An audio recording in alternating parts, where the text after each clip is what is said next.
Is my product, I guess the title of it being Astro Army. It's a clothing and doll product line. And this is the product. Essentially, we have the outfit, this concept, kind of this outfit here, that would be worn by a little girl and her doll, and they would match, and then the mother could have an option of wearing the same outfit as well. So this was just kind of a throwaway design based on something I made in high school, but it gets the point across, which is essentially why I chose it, because it's kind of versatile. So for this outfit, it would consist of tween designs. So the girl would be aged between like 6 and 12 years old, depending. I know 6 isn't really a tween, but you know, different sizing and stuff like that, they could fit into it.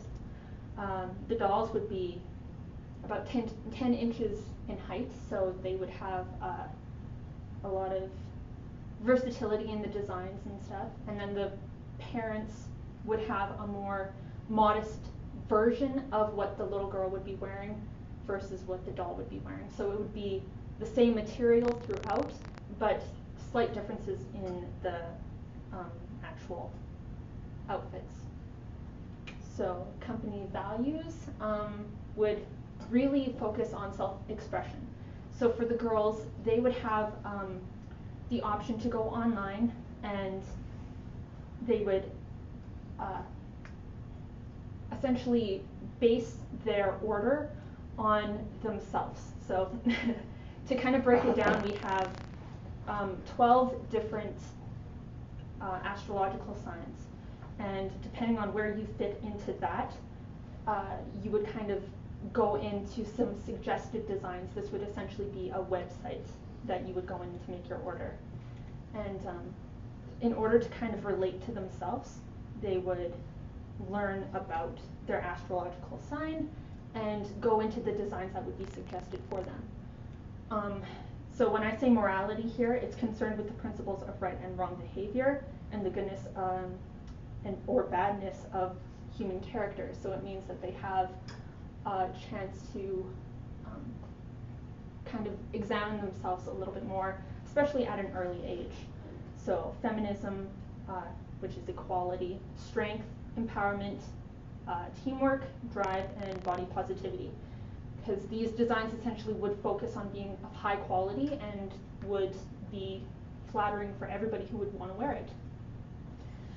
So it inspires young people to be more thoughtful about themselves and have the power in the world around them at an early age through the use of role models, which would be these kind of conceptualized embodiments of the astrological signs. They would be able to freely express themselves and become interested in positive change at an early age. Yes, so it would be a passion project. The first 5 years for this would be quite hard because I would be doing a majority of the tiny stitching for doll clothes myself.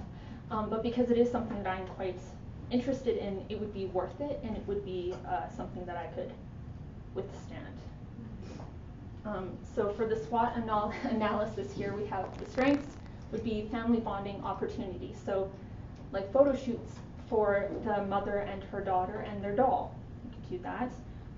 It's personally and emotionally linked to the customer, because any person who has any sort of interest in astrological signs would be able to easily look up their traits and read up about themselves and kind of learn more about that. So with the doll that they would be purchasing, it would kind of make them want to have like a mini-me version of themselves. Parents will appreciate its positive stance, because other dolls might have been a little too provocative for some of their tastes, depending. And then it encourages teamwork with better understanding of oneself and others. Hence the name Astro Army, because it would be essentially a team of like 12 characters to fit the 12 astrological signs, and they would pretty much kind of be like a super group that would have spin-offs, but that would come later. It would be a high-quality product, handcrafted in Canada. Some of the weaknesses would have slow financial growth and related limitations to start, being kind of a one-woman show, more to speak.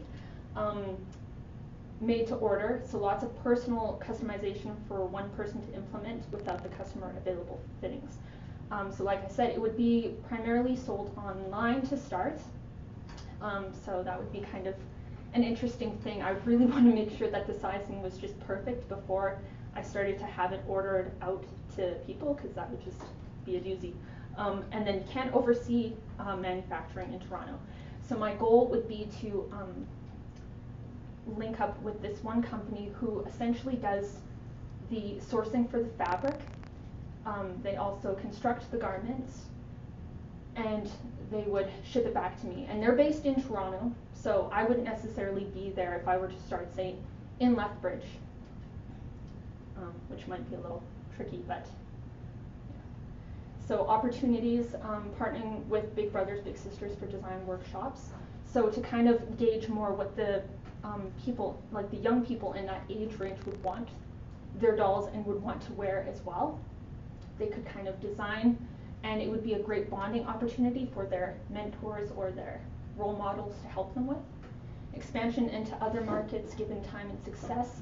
So a line of inclusive boy dolls that are equally stylish and inspiring, as well as like an app, for instance, a dress-up app that you could download, that sort of thing. Global market expansion with internet exposure. So since it would primarily start online, it would have a website, and hopefully try to get the word across through social media. And then some threats would be low startup capital, because I would still have to work throughout the first few years here on the side, and this would be a passion project. Long wait times for customers to receive it backed up, which could result in bad reviews. And then specialized pre-existing brands. So brands that already focus on the tween markets, or dolls that are already kind of geared towards body positivity, or any of those things. There's a lot of contributing factors to that. So the target market, as I've mentioned, would be tweens, mothers to tween in the tween market, and then just enthusiasts, people who would maybe fit into the mother category where they could fit those designs, or they're just collectors, depending. It's yeah, so they would need, those three categories of people would need proper fit and accurate representation for themselves. So if they were to go on there and choose their character, their mock-up character, and find that it didn't actually represent who they were, that would not be very good. So they would need it to kind of be customizable, which is why with the product, they would have the option of kind of customizing the way the doll itself looks, and then choose the outfits that kind of revolve around that. They would want it to be stylish, to reflect their growing maturity and independence. And then they would demand high quality that justifies the costs, because it's not necessarily going to be so cheap. So the product, that's just a sample. The concept name, and then what she would stand for or represent would be much more in depth online. So it would have the corresponding outfit from the doll to life-size versions. So it would be really unique.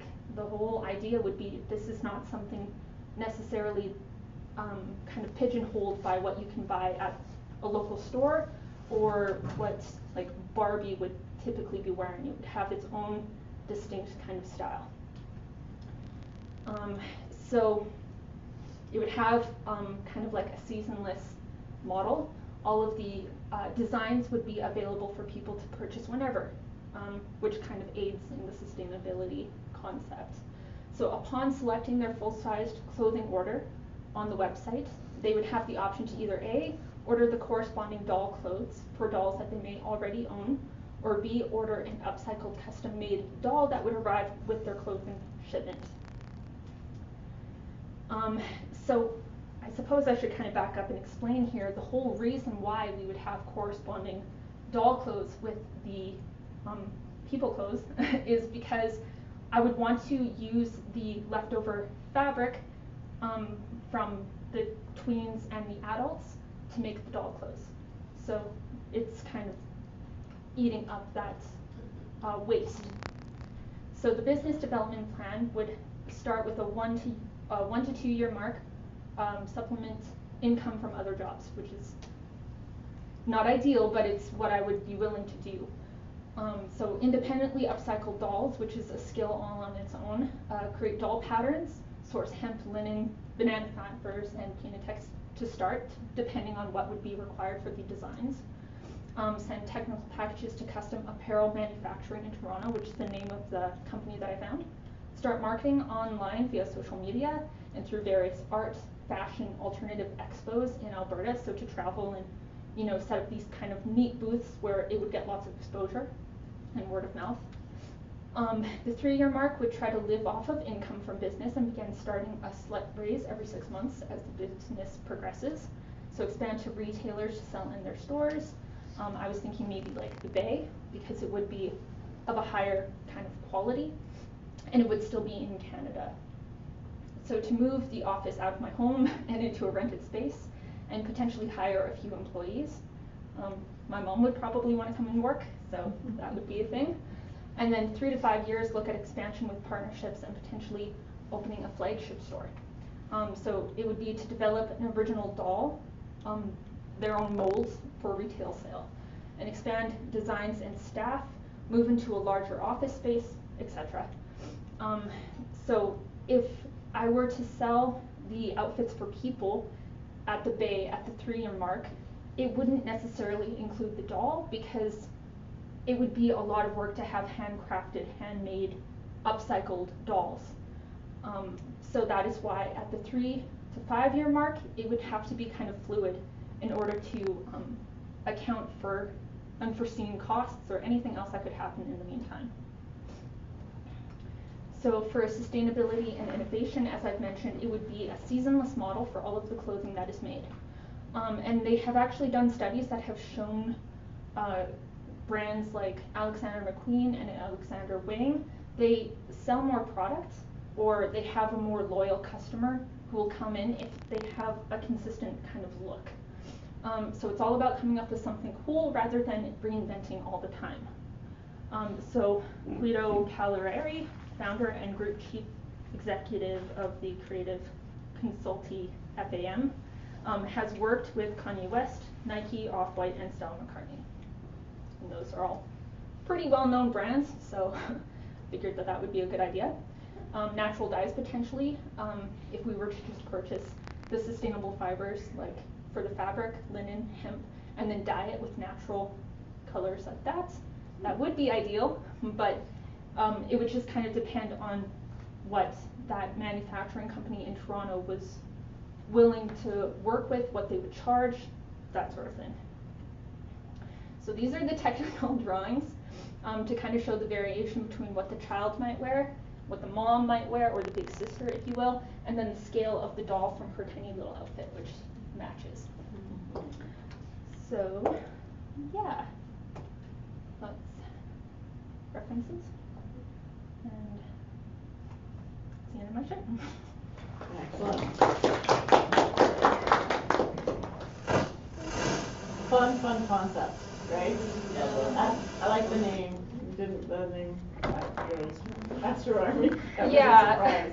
That's fun. There was a lot of concept behind what I was doing, but upon making the PowerPoint, unfortunately, it didn't come across as nicely as I was hoping for. So everything was kind of more well thought out, but yeah, I don't know. I'm just not that great at presenting. So.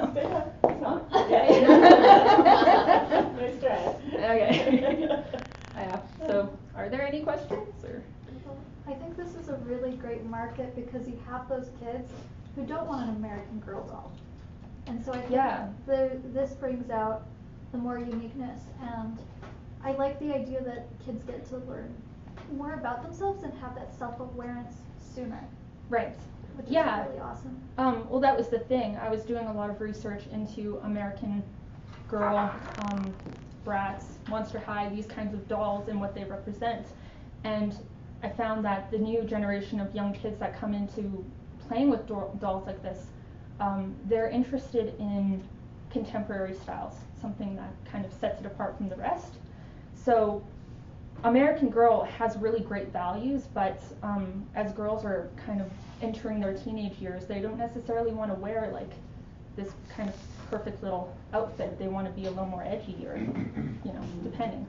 So because it is such a larger age range, it would be good outfits for the moms. Like they would be able to wear something if they just wanted. They don't necessarily have to match their kid, or the kid doesn't necessarily have to match the mom, because they are separate outfits. They could even have different colors between the two.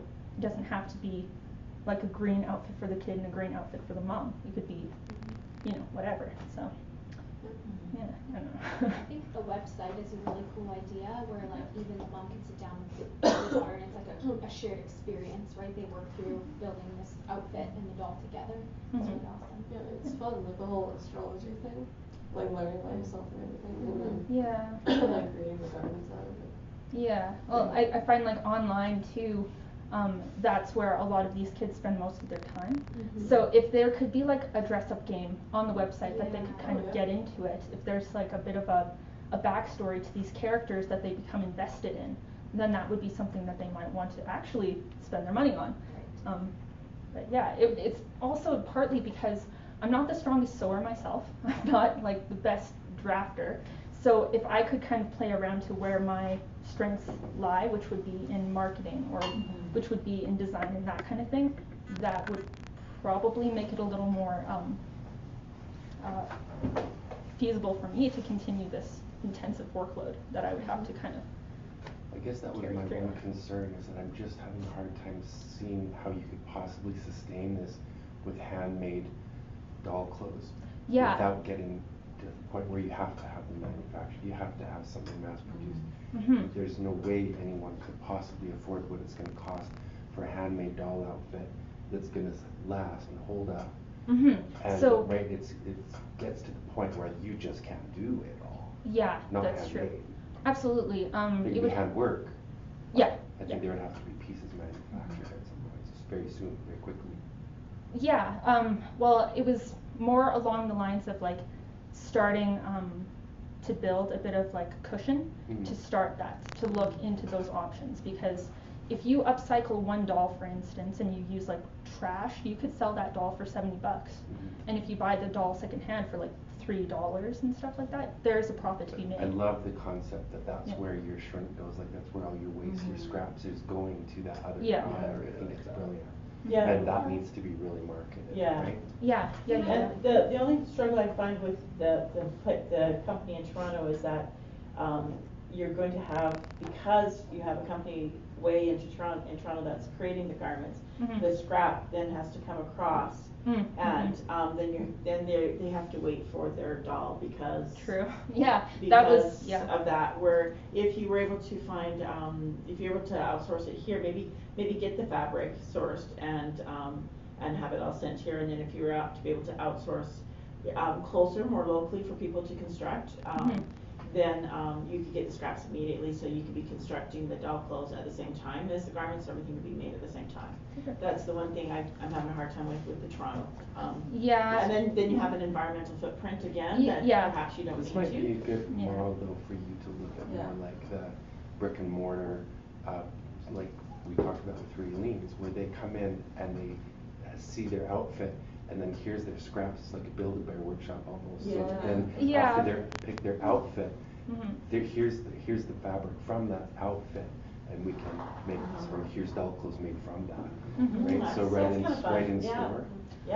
So they can see the process happening of why those clothes have waste, and that waste's been turned into this whole line of stuff for your doll.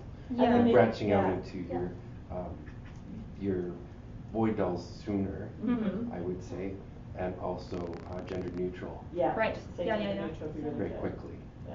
Okay, something totally up your alley. So either you could start with this or add it later, but make like a TV show or a movie with the characters, and then it's just so up your alley that I just got so excited. Part of it could be videoing the process of creating the upcycled dolls, so you could start that way. You show the process of creating the upcycled dolls and creating the garments and the whole process that way. So you have that, and then it morphs into all these wonderful, fabulous characters. Yeah, well, for sure. I think and that part would of help it with that whole sustainability, uniqueness. so many ideas actually. I touched on the Build-A-Bear workshop, I touched on the brick and mortar, and it was more like too many ideas to really narrow into one. Yeah. So Especially it was when kind of you've already overwhelming. got so many ideas going on Yeah. in the concept Yeah. right now as it is. Yeah. Got a lot going on. Yeah. So It's really fun. I think that whole idea of the Astro Army, when we talked before, that was not part of it, so it just tickled me because, but one of the things you want to do with that one too is that they have to be able to go in, and if they don't like their month, they can go to a different one. Oh sure, yeah. Well, that would be, yeah, absolutely. Yeah. All kind of customizable. It Yeah. would kind of be more about just keeping things organized. So Yeah. And fun for them. Yeah, Right. yeah. And they're just exploring and having some fun, and like you said, empowering and learning, which I think is